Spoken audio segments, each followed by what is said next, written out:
ಎಲ್ರಿಗೂ ನಮಸ್ಕಾರ. ಹಿಂದಿನ ವಿಡಿಯೋನಲ್ಲಿ ದೇವ್ರ ಮನೆ ಇದ್ದೂ ಪ್ರತಿ ಗುರುವಾರ ನಾವು ರಾಯರ ಫೋಟೋವನ್ನು ಹಾಲ್ನಲ್ಲಿ ತಂದಿಟ್ಟು ಪೂಜೆ ಮಾಡೋದ್ರಿಂದ ಏನೆಲ್ಲ ತೊಂದರೆಗಳು ಅಥವಾ ನಾವು ಯಾವೆಲ್ಲ ನೀತಿ ನಿಯಮಗಳನ್ನು ಪಾಲನೆ ಮಾಡಬೇಕಾಗತ್ತೆ ಅನ್ನುವಂತಹದ್ದನ್ನು ಒಂದು ವಿಡಿಯೋನಲ್ಲಿ ಹಾಕಿದ್ದೆ. ಕೆಲವರು ಅದಕ್ಕೆ ಕೇಳಿರುವಂತಹದ್ದು, ದೇವರ ಮನೆ ಇಲ್ಲದವರು ಏನು ಮಾಡಬೇಕು, ಹಾಲಲ್ಲಿ ಫೋಟೋವನ್ನು ಇಟ್ಟಿರ್ತೀವಿ ಅನ್ನೋವಂತಹದ್ದು. ನೀವು ಹಾಲ್ನಲ್ಲೇನಾದರೂ ರಾಯರ ಫೋಟೋವನ್ನು ಇಟ್ಕೊಂಡಿರೋದೇ ಆದರೆ ಸಣ್ಣದಾಗಿ ಆ ಫೋಟೋಗಳನ್ನು ಎಲ್ಲಿ ಇಟ್ಟಿರ್ತೀರ ಮೇಲಿಂದ ಪೂರ್ತಿ ಅಂದರೆ ಗೋಡೆಗೆ ಹಾಕಿದರೆ ಪೂರ್ತಿ ನಾವು ಕೆಳಗಡೆವರೆಗೂ ಕರ್ಟನ್ ಬಿಡಲಿಕ್ಕಾಗಲ್ಲ. ನೀವೇ ಒಂದು ಬಟ್ಟೆಯನ್ನು ಎಷ್ಟು ಬೇಕೋ ಅಷ್ಟು ತಗೊಂಡು ಅಟ್ಲೀಸ್ಟ್ ಏನಾದರೂ ವ್ಯವಸ್ಥೆ ಮಾಡಿಕೊಂಡು ಫೋಟೋಗೆ ಆ ಒಂದು ಕರ್ಟನನ್ನು ತೆರೆ ಎಳೆಯೋ ಹಾಗೆ ಮಾಡಿಕೊಡಿ. ಈಗ ಏಕೆಂದರೆ ಹಾಲ್ಗೆ ಸಡನ್ನಾಗಿ ನೆಂಟ್ರಿಸ್ಟ್ರೆ ಬರ್ಬೋದು, ಅಥವಾ ಪೀರಿಯಡ್ಸ್ ಆಗಿರೋರೇ ಬರ್ಬೋದು, ಅಥವಾ ನೀವೇ ಪೀರಿಯಡ್ಸ್ ಆಗಿ ಮನೆಯೆಲ್ಲ ಓಡಾಡ್ತಿರ್ತೀರ. ಅಂತಹ ಸಂದರ್ಭದಲ್ಲಿ ಬರೀ ರಾಯರು ಅಂತಲ್ಲ, ದೇವರ ಫೋಟೋ ಎದುರುಗಡೆ ನಾವು ಪೀರಿಯಡ್ಸ್ ಆಗಿ ಅಂದರೆ ನಮ್ಮ ನೆರಳು ದೇವರ ಫೋಟೋ ಮೇಲೆ ಬೀಳಬಾರ್ದು 3 ದಿನ ಅಂತ ಹೇಳ್ತಾರೆ. ಹಾಗಾಗಿ ಅಟ್ಲೀಸ್ಟ್ ಅಂತ ಪೀರಿಯಡ್ಸ್ ಆದಂತಹ ಟೈಮಲ್ಲಿ ನೀವು ಆ ಕರ್ಟನನ್ನು ಎಳೆಯೋ ಥರ, ಅಥವಾ ಈಗೇನೋ ಒಂದು ನಾನ್ ವೆಜ್ ಮಾಡಿರ್ತೀರ ಮನೇಲಿ ಅಂದ್ಕೊಳ್ಳಿ, ಬೇರೆ ಜಾಗದಲ್ಲಿ ಕೂತ್ಕೊಂಡು ಊಟ ಮಾಡಲಿಕ್ಕೆ ವ್ಯವಸ್ಥೆ ಇಲ್ಲ.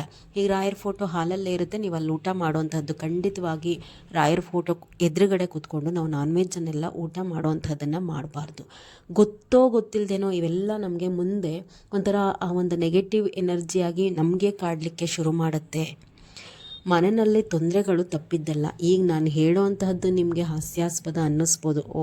ಕೆಲವರು ಕಾಮೆಂಟ್ ಮಾಡಿದರು, ಈಗಿನ ನೋಡಿದೆ, ಭಕ್ತಿ ಮುಖ್ಯ, ಫೋಟೋ ಎಲ್ಲಿಡ್ತೀವಿ ಅನ್ನೋಂಥದ್ದಲ್ಲ, ಏನು ರಾಯರೇ ಬಂದು ನಿಮ್ಗೆ ಹೇಳ್ತಾರ ಅಂತಂದು.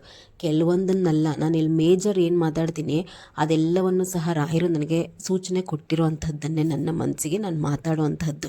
ನೀವು ಮಾಡ್ತಾ ಹೋಗಿ ಇವೆಲ್ಲವನ್ನು ಮೀರಿ ಅದು ನಿಮಗೆ ಮುಂದೆ ಒಂದಿನ ತೊಂದರೆ ಅನುಭವಿಸ್ತಿರಲ್ವ, ಆಗ ನಾನು ಹೇಳೋವಂತಹ ಮಾತುಗಳು ನಿಮಗೆ ಗೊತ್ತಾಗುತ್ತೆ. ಅದನ್ನು ಬಿಟ್ಟು ಏನೋ ಈಗ ಒಂದು ಕಂಟೆಂಟ್ ಇಲ್ದಲೆ ಅಂತ ನಾನು ಯಾವ ವಿಡಿಯೋನೋ ಎಲಾಬ್ರೇಟ್ ಮಾಡ್ಕೊಂಡು ಎಳೆಯೋ ಅಂತಹದ್ದೇ ನಾನು ಮಾಡಿರಲ್ಲ. ಎಲ್ಲ ವಿಡಿಯೋಸನ್ನು ನೀವು ನೋಡಿ ಕಂಟೆಂಟ್ ಇದ್ದೇ ಇರುತ್ತೆ. ಅಂಥದ್ರಲ್ಲಿ ಸಿಲ್ಲಿಯಾಗಿ ಏನಪ್ಪ ಹೇಳೋವಂಥದ್ದು, ಸಿಲ್ಲಿ ಮಾತು ಹೇಳಬೇಡಿ ಅಂತಾರೆ. ಏನಿದೆ ಸಿಲ್ಲಿನೆಸ್ ಇದರಲ್ಲಿ? ದೇವರ ಫೋಟೋ ಎದುರುಗಡೆ ನಾವು ಮೇಂಟೈನ್ ಮಾಡಬೇಕಾಗಿರುವಂತಹ ರೀತಿ ನೀತಿ ನಿಯಮಗಳು ಸಿಲ್ಲಿನೆಸ್ ಅನಿಸುತ್ತಾ ನಿಮಗೆ? ನೋಡಿ, ರಾಯರ ಫೋಟೋವನ್ನು ಹಾಲ್ನಲ್ಲಿ ಮಾತ್ರ ಅಲ್ಲ, ನಮ್ಮ ಮನೆಯಲ್ಲಿ ರಾಯರಿದ್ದಾರೆ ಅಂದರೆ ವಿಶೇಷವಾಗಿ ಕೆಲವೊಂದು ನೀತಿ ನಿಯಮಗಳನ್ನ ನಾವು ಪಾಲನೆ ಮಾಡಲೇಬೇಕು. ಅದ್ರ ಬಗ್ಗೆನೇ ನಾನು ಒಂದು ವಿಡಿಯೋ ಹಾಕಿದ್ದೀನಿ. ಎಲ್ಲವನ್ನು ನೋಡಿ ಪುರ್ಸೊತ್ತಿದ್ದಾಗ, ಇಲ್ಲಿ ನಾಲೆಡ್ಜ್ ಇಲ್ಲದೆ ವಿಷಯದ ಮೇಲೆ ಒಂದು ಗ್ರಿಪ್ ಇಲ್ದಲೆ ನಾನು ಯಾವುದನ್ನು ಮಾತಾಡಲ್ಲ. ದಯಮಾಡಿ ಕಾಮೆಂಟ್ ಮಾಡುವಾಗ ಒಂದು ಸೆನ್ಸ್ ಇರಲಿ. ಇನ್ನು ಇವತ್ತಿನ ವಿಷಯ, ಮನೆಯಲ್ಲಿ ಕೆಲವೊಂದು ಕೆಲಸಗಳನ್ನು ಹೆಣ್ಮಕ್ಳು ಮಾಡಿದ್ರೆ ಮನೆಗೆ ದಾರಿದ್ರ್ಯ ಅನ್ನುವಂತಹದ್ದು ಖಂಡಿತವಾಗಿ ಬರುತ್ತೆ. ಯಾವೆಲ್ಲ ಕೆಲಸಗಳನ್ನ ಹೆಣ್ಮಕ್ಳು ಮಾಡಬಾರ್ದು ಮನೆಯಲ್ಲಿ ಅಂತ ಹೇಳ್ತಾ ಹೋಗ್ತೀನಿ. ನಂಬಿಕೆ ಇರುವಂಥವ್ರು ನೋಡಿ ದಯಮಾಡಿ ಇದರಲ್ಲೂ ಇದೆಲ್ಲ ಸತ್ಯ. ಹಿರಿಯರು ಯಾವುದನ್ನು ಸುಮ್ಮನೆ ಹೇಳಿಲ್ಲ. ನಂಬಿಕೆ ಇದ್ದರೆ ನೋಡಿ ಫಾಲೋ ಮಾಡ್ಕೊಳ್ಳಿ. ಮನೆ ದಿನೇ ದಿನೇ ಒಂದು ಅಭಿವೃದ್ಧಿ ಕಡೆ ಹೋಗೋವಂಥದ್ದನ್ನು ನೀವು ಸಹ ಒಂದು ಫೀಲ್ ಮಾಡ್ತೀರ. ಹೆಣ್ಮಕ್ಳು ಮುಸ್ಸಂಜೆ ಹೊತ್ತಲ್ಲಿ ತಲೆ ಬಾಚುವಂತಹದ್ದು, ಸಂಜೆ 5:15 ಮೇಲೆ ತಲೆ ಬಾಚುವಂತಹದ್ದು, ತಲೆ ಕೆದ್ರುಕೊಂಡಿರೋವಂತಹದ್ದು, ತಲೆ ಕೆದ್ರುಕೊಂಡು ಮನೆಯೆಲ್ಲ ಓಡಾಡುವಂಥದ್ದು, ಅಥವಾ ಜುಟ್ಟನ್ನು ಪೂರ್ತಿ ಎತ್ತಿ ಮೇಲೆ ಕಟ್ಟೋ ಅಂಥದ್ದು, ಅದೆಲ್ಲ ಮಾಡಬೇಡಿ. ಮನೆಯಲ್ಲಿ ಕಷ್ಟ ಅನ್ನುವಂತಹದ್ದು ಜಾಸ್ತಿ ಆಗುತ್ತೆ. ಒಂದು 5 ಗಂಟೆ ಸರಿಸುಮಾರಿಗೆ ತಲೆ ಬಾಚಿಕೊಂಡು ಜಡೆಯನ್ನು ಹೆಣ್ಕೊಳ್ಳಿ. 3 ಎಣೆ ಎಣೆದ್ಬಿಟ್ಟು ಏನಾದ್ರು ಒಂದು ಮನೇಲಿ ಹೂವು ಇತ್ತಾ ತಲೆಗೆ ಹೂವು ಇಟ್ಕೊಳ್ಳಿ. ಇದು ಶ್ರೇಷ್ಠ. ಮುಸ್ಸಂಜೆ ಹೊತ್ತಲ್ಲಿ ಹೆಣ್ಮಕ್ಳು ಕಣ್ಣೀರು ಹಾಕಬೇಡಿ. 5:15 ನಂತರ ಮನೆಯಲ್ಲಿ ಕಸವನ್ನು ಗುಡಿಸುವಂತಹದ್ದು, ಕಸವನ್ನು ಹೊರಗಡೆ ಹಾಕುವಂಥದ್ದು ಮಾಡಬೇಡಿ. ಮನೆಯಲ್ಲಿ ಸದಾ ಪಾತ್ರೆಯನ್ನು ತಿಕ್ತಾ ಇರುವಂತಹದ್ದನ್ನು ಮಾಡಬಾರ್ದು. ಅದಕ್ಕೆ ಅಂತ ಹೇಳಿ ಒಂದು ಸಮಯವನ್ನು ನಿಗದಿ ಮಾಡಿಕೊಂಡು ಆ ಒಂದು ಟೈಮಲ್ಲಿ ಸ್ವಚ್ಛ ಮಾಡಿಕೊಡಿ. ಯಾವಾಗಲೂ ಅಂದರೆ ಈಗ ಒಂದು ತಟ್ಟೆ ಬಿತ್ತ ಅದು ತೊಳೆಯೋದು, ಒಂದು ಸ್ಪೂನ್ ಬಿತ್ತ ಅದು ತೊಳೆಯೋದು, ಮನೇಲಿ ಯಾವಾಗಲೂ ಹಂಗೆ ತಿಕ್ಕಿ ತೊಳೆದು ನೀರನ್ನು ಬಿಡ್ತಾ ಇರಬಾರ್ದು. ಅಂದರೆ ಮನೆ ಏಳಿಗೆ ಆಗೋದಿಲ್ಲ ಈ ರೀತಿ ಸದಾ ಪಾತ್ರೆ ಉಜ್ತಾ ಇದ್ರಿ ಅಂತ ಹೇಳ್ತಾರೆ. ಮನೆನ ಆದಷ್ಟು ಸ್ವಚ್ಛವಾಗಿಟ್ಕೊಂಡು ಆಗಾಗ ಜೇಡ್ರ ಬಲೆ ಏನು ಕಟ್ಟುತ್ತೆ ಅದನ್ನು ತೆಗಿರಿ. ಮನೆ ಹೊಸ್ತಿಲ ಮುಂದೆ ಚಪ್ಪಲಿ ಬಿಡುವಂತಹದ್ದು, ಪರ್ಕೆ ಬಿಡುವಂತಹದ್ದು, ಓಡಾಡುವಾಗ ಹೊಸ್ತಿಲನ್ನು ಕಾಲಿನಲ್ಲಿ ತುಳಿಯುವಂತಹದ್ದು ಇದೆಲ್ಲ ಮಾಡಬಾರ್ದು. ಹೆಣ್ಮಕ್ಳು ಸೀರೆ ಉಟ್ಟಿದ್ರೆ ಆ ಸೆರಗೇನಿರುತ್ತೆ, ಓಡಾಡುವಾಗ ಹೊಸ್ತಿಲ ಮೇಲೆ ನಾವು ಆ ಸೆರಗನ್ನು ಎಳ್ಕೊಂಡು ಓಡಾಡಬಾರ್ದು. ಹಣೆಗೆ ಹೆಣ್ಮಕ್ಳು ಇಟ್ಕೊಳ್ದಲೆ ಮನೆ ತುಂಬ ಬರೀ ಹಣೆಯಲ್ಲಿ ಓಡಾಡಬೇಡಿ. ನೀವು ಎಷ್ಟೇ ಪೂಜೆ ಪುನಸ್ಕಾರ ವ್ರತ ಮಾಡಿದ್ರೂ ಈ ರೀತಿ ಬರೀ ಹಣೆಯಲ್ಲಿ ಇದ್ದರೆ, ಓಡಾಡ್ತಿದ್ರೆ ಮನೆಯಲ್ಲಿ ಮನೆಗೆ ತೊಂದರೆ ಅನ್ನುವಂತಹದ್ದು ತಪ್ಪಿದ್ದಲ್ಲ. ಎದ್ದ ತಕ್ಷಣ ಹೆಣ್ಮಕ್ಳು ಕೈಕಾಲು ಮುಖ ತೊಳ್ಕೊಂಡು ನಂತರ ಹಣೆಗಿಟ್ಕೊಂಡೆ ಮನೆ ಕೆಲಸವನ್ನು ಪ್ರಾರಂಭಿಸಬೇಕು. ಎದ್ದಂತಹ ಮುಖದಲ್ಲೇನೆ ಬಾಗಿಲಿಗೆ ನೀರು ಹಾಕಿ ಹೊಸ್ತಿಲನ್ನು ತೊಳೆಯುವಂತಹದ್ದೆಲ್ಲ ಮಾಡಬೇಡಿ. ಸ್ನಾನ ಮಾಡ್ದಲೇ ತುಳಸಿ ಗಿಡ ಮುಟ್ಟುವಂತಹದ್ದು, ಅದಕ್ಕೆ ಕುಂಕುಮ ಹಚ್ಚುವಂತಹದ್ದು, ನೀರು ಹಾಕುವಂಥದ್ದು ಮಾಡಬಾರ್ದು. ನಾನಿಲ್ಲಿ ಕೆಲವು ಹೆಂಗಸ್ರನ್ನ ಮನೆ ಅಕ್ಕಪಕ್ಕನೇ ನೋಡಿರ್ತೀನಿ. ಅವ್ರು ಹೆಂಗೆ ಅಂತಂದರೆ ಇನ್ನೂ ಸ್ನಾನ ಮಾಡಿರಲ್ಲ, ಬಾಗ್ಲಿಗೆ ನೀರು ಹಾಕಕ್ಕೆ ಬರ್ತಾರೆ, ಅದೇ ಬಕೆಟಲ್ಲೇ ತುಳಸಿ ಗಿಡಕ್ಕೂ ನೀರು ಹಾಕಿಬಿಟ್ಟು ಹೊಸ್ಲಿಗೆ ಏನು ಅರಿಶಿನ ಕುಂಕುಮ ಇಟ್ಟಿರ್ತಾರಲ್ವ ಅದೇ ಡಬ್ಬಿಲೇ ತುಳಸಿ ಗಿಡಕ್ಕೂ ಹಚ್ಚಿಬಿಡ್ತಾರೆ ಸ್ನಾನ ಮಾಡ್ದಂಗೆ. ಖಂಡಿತ ಇದನ್ನು ಮಾಡಬೇಡಿ. ಸ್ನಾನ ಮಾಡ್ದಲೇ ತುಳಸಿ ಗಿಡಕ್ಕೆ ನೀರು ಹಾಕುವಂತಹದ್ದು, ಅರಿಶಿನ ಕುಂಕುಮ ಹಚ್ಚುವಂತಹದ್ದು ಮಾಡಬಾರ್ದು. ತುಳಸಿಯನ್ನು ಮುಟ್ಲಿಕ್ಕೇ ಹೋಗಬಾರ್ದು. ಕೈಕಾಲು ಮುಖ ತೊಳ್ಕೊಂಡಿದ್ರೆ ಹೊಸ್ತಿಲನ್ನು ತೊಳ್ಕೊಂಡು ನೀವು ಅದಕ್ಕೆ ಅರಿಶಿನ ಕುಂಕುಮ ಹಚ್ಬೋದು. ಸ್ನಾನ ಮಾಡಲೇಬೇಕು ಅಂತೇನಿಲ್ಲ. ಯಾವಾಗ ನೀವು ಸ್ನಾನ ಮಾಡಿನೇ ಹೊಸ್ಲು ಪೂಜೆ ಮಾಡಬೇಕಾಗತ್ತೆ ಅರಿಶಿನ ಕುಂಕುಮ ಹಚ್ಚೋದೆಲ್ಲ ಅಂದರೆ ಹಿಂದಿನ ದಿನ ಗಂಡ ಹೆಂಡತಿ ಸೇರಿದರೆ, ಅಥವಾ ನೀವು ಹಿಂದಿನ ದಿನ ಏನಾದರೂ ನಾನ್ ವೆಜ್ ಊಟ ಮಾಡಿದರೆ, ಅಥವಾ 5 ದಿನದ ಪೀರಿಯಡ್ಸಲ್ಲಿದ್ದು ಅದೇನಾದರೂ ನೆಕ್ಸ್ಟ್ ಡೇ ನೀವು ಕಳೀತು ಹೊಸ್ಲು ಅರಿಶಿನ ಕುಂಕುಮ ಹಚ್ತೀನಿ ಅಂದರೆ ಸ್ನಾನ ಮಾಡ್ಕೊಂಡು ಬಂದೇನೆ ನೀವು ನೆಕ್ಸ್ಟ್ ಕೆಲಸಗಳನ್ನ ಹೊಸ್ತಿಲಿಗೆ ಸಂಬಂಧಪಟ್ಟಂತೆ ಮಾಡ್ಕೊಬೇಕು. ಪೀರಿಯಡ್ಸ್ ಆದಂತಹ 3 ದಿನ ಉಪ್ಪನ್ನು ಮತ್ತು ಹುಣಸೆ ಹಣ್ಣನ್ನು ಅಡುಗೆ ಮನೆಯಲ್ಲಿ ಮುಟ್ಟಬಾರ್ದು. ಮನೆಯಲ್ಲಿ ಸೂರ್ಯಾಸ್ತದ ಸಮಯದಲ್ಲಿ ಕಾಲು ಚಾಚಿ ನಿದ್ದೆ ಮಾಡುವಂತಹದ್ದನ್ನು ಮಾಡಬೇಡಿ. ಮನೆಗೆ ದಾರಿದ್ರ್ಯ ಬರುತ್ತೆ. ರಾತ್ರಿ ಊಟ ಆದ ಬಳಿಕ ಪಾತ್ರೆ ತೊಳೆದು ಅಡುಗೆ ಮನೆಯನ್ನು ಸ್ವಚ್ಛ ಮಾಡಿ ಮಲ್ಕೊಳ್ಳಿ. ಸಿಂಕಲ್ಲೆಲ್ಲ ಪಾತ್ರೆ ಹಾಗೆ ಬಿಟ್ಟು ಅಡುಗೆ ಮನೆಯನ್ನು ಗಲೀಜಾಗಿ ಬಿಟ್ಬಿಟ್ಟು ಮಲಗಿಬಿಡಬೇಡಿ. ಇದು ನಿಮ್ಮ ಮನೆಯಲ್ಲಿ ಅರ್ಧ ಸಮಸ್ಯೆಯನ್ನು ತಂದೊಡ್ಡುತ್ತೆ. ಹಾಗೆ ಪಾತ್ರೆ ಬಿಡೋದು, ಅಡುಗೆ ಮನೆಯನ್ನು ನೀಟ್ ಮಾಡ್ದಲೇ ಮಲಗುವಂತಹದ್ದು. ವಾರಕ್ಕೆ ಒಮ್ಮೆ ಆದರೂ ಮನೆಯ ಯಾವುದೇ ಮೂಲೆಯಲ್ಲಿನೂ ಕಸ ಸೇರಿದಂತೆ ನೀಟಾಗಿ ಮನೆಯೆಲ್ಲವನ್ನು ಸಹ ಗುಡಿಸ್ಕೊಂಡು ಒರೆಸ್ಕೊಳ್ಳುವಂತಹದ್ದನ್ನು ಮಾಡಬೇಕು. ಅಂದರೆ ಪ್ರತಿದಿನವೂ ನಾವು ಎಲ್ಲದನ್ನು ಎಳ್ಕೊಂಡು, ಈಗ ಮಂಚಗಳು, ಬೀರು, ಮೂಲೆಯಲ್ಲಿ ಕಸ ಪ್ರತಿನಿತ್ಯ ಗುಡ್ಸೋಕ್ಕಾಗಲ್ಲ. ಆ ರೀತಿ ಗುಡಿಸ್ಲೂಬಾರ್ದು.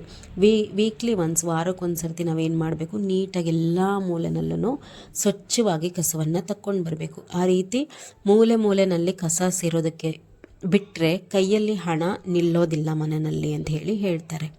ಯಾರ ಮನೆಯಿಂದನೂ ಉಪ್ಪೇ ಆಗಲಿ ಅಥವಾ ಅಡುಗೆ ಎಣ್ಣೆನೇ ಆಗಲಿ ಹೊತ್ತು ಮುಳುಗದ ಮೇಲೆ ಮೊಸರನ್ನೇ ಆಗಲಿ ತಗೊಂಡು ಬರಬಾರ್ದು, ನಾವು ಕೊಡಲೂಬಾರ್ದು. ಪ್ರತಿನಿತ್ಯ ಹೆಣ್ಮಕ್ಳು ಸ್ನಾನ ಮಾಡುವಂತಹದ್ದನ್ನು ಅಭ್ಯಾಸ ಮಾಡ್ಕೊಳ್ಳಿ. ಸಂಜೆ ದುಡಿದು ಕೆಲಸದಿಂದ ಬರುವಂತಹ ಗಂಡನ್ನು ಪ್ರೀತಿಯಿಂದ ಮಾತಾಡಿಸಿ. ಒಳಗೆ ಬರ್ತಿದ್ದಂಗೆ ನಿಮ್ಮ ಸಮಸ್ಯೆಗಳ ಸರೆಮಾಲೆನೇ ಅವ್ರ ಮುಂದಿಡಬೇಡಿ. ಯಾವುದೇ ವಿಚಾರದಲ್ಲೂ ತಾಳ್ಮೆ ಇರಲಿ. ಯಾಕೆ ಅಂತಂದರೆ, ಈಗ ನಾನು ಹೊರಗಡೆ ಕೆಲಸಕ್ಕೆ ಹೋಗುವಂಥವಳು.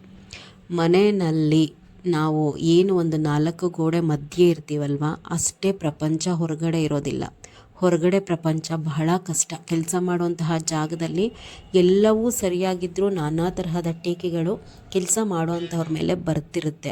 ಅವ್ರದ್ದೇ ಆದಂತಹ ಫ್ರಸ್ಟ್ರೇಷನಲ್ಲಿ ಗಂಡಸರುಗಳು ಇರ್ತಾರೆ, ಏನೋ ಒಂದು ಟೆನ್ಷನಲ್ಲಿ ಇರ್ತಾರೆ. ಒಳಗೆ ಬರ್ತಿದ್ದಂಗೆ ನೀವು ಕಂಪ್ಲೇಂಟ್ಸ್ ಹೇಳೋದು, ಅದಿಲ್ಲ ಇದಿಲ್ಲ ಅಂತ ಹೇಳಿ ಕಿರಿಕಿರಿ ಮಾಡೋದನ್ನು ಮಾಡಬೇಡಿ. ಬರ್ತಿದ್ದಂಗೆ ಏನೋ ಒಂದು ಲೋಟ ನೀರೋ ಒಂದು ಲೋಟ ಕಾಫಿನೋ ಕೊಟ್ಟು ಒಂದು 10 ನಿಮಿಷ ಅವ್ರನ್ನ ಸಮಾಧಾನವಾಗಿ ಕುತ್ಕೊಳ್ಳೋದಕ್ಕೆ ಬಿಡಿ.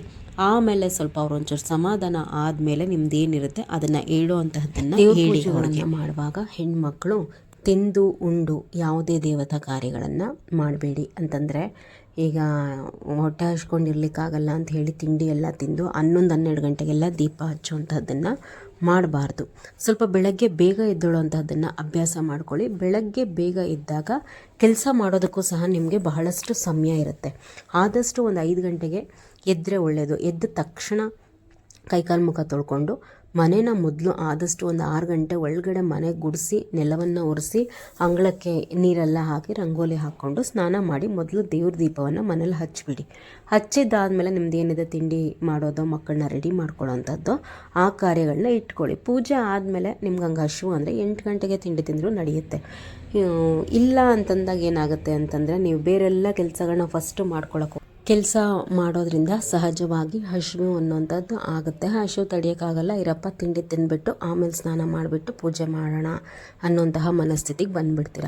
ಹಾಗಾಗಿ ಮೊದಲು ಏನು ಮಾಡಿ, ಬೇಗ ಎದ್ದೇಳೋದನ್ನು ಅಭ್ಯಾಸ ಮಾಡ್ಕೊಳ್ಳಿ. ಅದು ಬಹಳ ಒಳ್ಳೆಯದು ನಿಮಗೂ. ಏಕೆಂದರೆ ಟೆನ್ಷನ್ಸು ಕಿರಿಕಿರಿ ತಪ್ಪುತ್ತೆ. ಲೇಟಾಗಿ ಎದ್ದೇಳೋದ್ರಿಂದ ಎಲ್ಲ ಕೆಲಸಗಳನ್ನು ಮಾಡ್ಕೊಳ್ಳೇಬೇಕು, ಹರಿಬರಿ ಆಗುತ್ತೆ. ಅದರ ಬದಲಾಗಿ ಸ್ವಲ್ಪ ಬೇಗ ಎದ್ದೇಳುವಂಥದ್ದು ಅಭ್ಯಾಸ ಆದಾಗ ನಿಮಗೂ ನೀಟಾಗಿ ಒಂದು ದಿನಚರಿ ಹೊರಟೋಗುತ್ತೆ. ಬೆಳಗ್ಗೆ ಬೇಗ ಎದ್ದು ಪೂಜೆನ ಮಾಡ್ಕೊಳ್ಳಿ. ತಿಂಡಿ ತಿಂದು ಊಟಗಳನ್ನ ಮಾಡಿ ದೇವ್ರ ಪೂಜೆಗಳನ್ನ ಮಾಡಲಿಕ್ಕೆ ಹೋಗಬೇಡಿ, ಅದು ಸಲ್ಲೋದಿಲ್ಲ ದೇವರುಗಳಿಗೆ. ಮತ್ತು ಹೆಣ್ಮಕ್ಳು ನೋಡಿ, ಇದು ನಿಮ್ಗದೇ ಹೇಳ್ತಾರಲ್ವ, ಈ ಸಿಲ್ಲಿಯಾಗಿ ಮಾತಾಡಬೇಡಿ ಅಂತ ಹೇಳಿ ಕಮೆಂಟ್ ಹಾಕ್ತಾರಲ್ಲ, ಹಂಗಾಗತ್ತೆ ನನ್ನ ಕತೆ. ಬಟ್ ಇರೋವಂಥದ್ದನ್ನು ನಿಮಗೆ ಹೇಳಲೇಬೇಕು. ಯಾವಾಗಲೂ ಹೆಣ್ಮಕ್ಳು ಕೈ ಮತ್ತು ಕಾಲು ಉಗುರುಗಳಿಗೆ ಈ ಬಣ್ಣ ಹಚ್ತಾರಲ್ಲ, ನೈಲ್ ಪಾಲಿಶು, ಅದು ಯಾವಾಗಲೂ ಹಚ್ಚಬಾರ್ದು ಅಂತ ಹೇಳ್ತಾರೆ. ಅಂದರೆ ಅದೊಂಥರ ಈ ನಕಾರಾತ್ಮಕತೆಯನ್ನು ಆಕರ್ಷಿಸುತ್ತಂತೆ. ಅಂದರೆ ಒಂದು ನೆಗೆಟಿವಿಟಿಯನ್ನು ಅದು ಹೆಣ್ಮಕ್ಳ ಕಡೆ ಆಕರ್ಷಿಸುತ್ತಂತೆ ಆ ಬಣ್ಣ. ಏನಾದರೂ ಫಂಕ್ಷನ್ಸ್ ಇದ್ದಾಗ ಹಚ್ಕೊಳ್ಳಿ, ಯಾವಾಗಲೂ ಆ ಕಲ್ಲರ್ಸ್ನ ಹಚ್ಕೋಬಾರ್ದು ನೈಲ್ಸ್ಗೆ, ಕೈಗೆ ಮತ್ತು ಕಾಲಿಗೆ ಎರಡಕ್ಕೂ. ಅದು ಒಂದು ನೆಗೆಟಿವ್ ಎನರ್ಜಿ ಥರ. ಎರಡು ಕೈಗಳಿಗೂ ಸಹ ಬಳೆ ಹಾಕುವಂತಹ ಅಭ್ಯಾಸವನ್ನು ಹೆಣ್ಮಕ್ಳು ಮಾಡ್ಕೊಳ್ಳಿ. ಮನೆಯಲ್ಲಿ ನೋಡಿ, ಇದು ದಿನಸಿ ಅಂದರೆ ರೇಷನ್ ಪೂರ್ತಿ ಮುಗ್ದೋಗೋ ತನಕ ಕಾಯಬೇಡಿ, ಇನ್ನೂ ಸ್ವಲ್ಪ ಇದ್ದಾಗೇನೆ ತರಿಸ್ಕೊಳ್ಳಿ. ಯಾಕೆ ಅಂತಂದರೆ ಮನೆಯ ರೇಷನ್ ಅಂತ ಏನು ಹೇಳ್ತೀವಿ ದಿನಸಿ, ಅದನ್ನು ಧಾನ್ಯಲಕ್ಷ್ಮಿ ಅಂತ ಹೇಳಿ ಕರೀತಾರಂತೆ. ನೀವು ಯಾವಾಗಲೂ ಅದು ಮುಗ್ದೋಗೋ ಟೈಮ್ ಬಂದು ತರಿಸ್ಕೊಂಡಿಲ್ಲ ಅಂತಂದು ಒಂದೊಂದೇ ಐಟಮ್ಸ್ ಖಾಲಿ ಆದಾಗ ಮನೆಯಲ್ಲಿ ಅದು ಮುಗ್ದೋಯ್ತು, ಸಕ್ಕರೆ ಮುಗ್ದೋಯ್ತು, ಉಪ್ಪು ಮುಗ್ದೋಯ್ತು, ಎಣ್ಣೆ ಮುಗ್ದೋಯ್ತು, ಈ ರೀತಿ ಹೇಳ್ತಾ ಇರಬಾರ್ದು. ಇದು ಮನೆಗೆ ಒಳ್ಳೆಯದಲ್ಲ, ದರಿದ್ರ ಬರುತ್ತಂತೆ ಮನೆಗೆ. ಹಾಗಾಗಿ ಇನ್ನೂ ಸ್ವಲ್ಪ ಉಳಿದಿದೆ ಅನ್ನೋ ಆಗ್ಲೇ ರೇಷನ್ನ ತರಿಸಿಟ್ಕೊಳ್ಳಿ. ಮತ್ತು ಏನೇ ಮನೆಯಲ್ಲಿ ಒಂದಾಗಲಿ ಒಂದು ಹೋಗಲಿ ನಗ್ನಗ್ತಾ ಇರಿ, ದೈವ ಸ್ಮರಣೆ ಮಾಡಿ, ದೈವದಲ್ಲಿ ನಂಬಿಕೆ ಇಡಿ, ಮುಂದೆ ಎಲ್ಲವೂ ಸಹ ಒಳ್ಳೆಯದಾಗತ್ತೆ. ವಿಶೇಷ ಪೂಜೆ ಪುನಸ್ಕಾರ ಮಾಡುವಾಗ ಅಂಚು ಇರುವಂತಹ ಸೀರೆಗಳನ್ನ ಉಟ್ಕೊಂಡು ಪೂಜೆಯನ್ನು ಮಾಡ್ಕೊಳ್ಳಿ. ಯಾಕೆಂದರೆ ಅಂಚಿರುವಂತಹ ಸೀರೆನಲ್ಲಿ ತಾಯಿ ಲಕ್ಷ್ಮೀ ದೇವಿಯ ಸಾನ್ನಿಧ್ಯ ಇರುತ್ತೆ, ಒಳ್ಳೆಯದಾಗತ್ತೆ ನಮಗೆ ಅಂತ ಹೇಳಿ. ಇನ್ಫಾರ್ಮೇಷನ್ ಇಷ್ಟ ಆಗಿದ್ದರೆ ಒಂದು ಲೈಕ್ ಮಾಡಿ. ಎಲ್ರಿಗೂ ನಮಸ್ಕಾರ.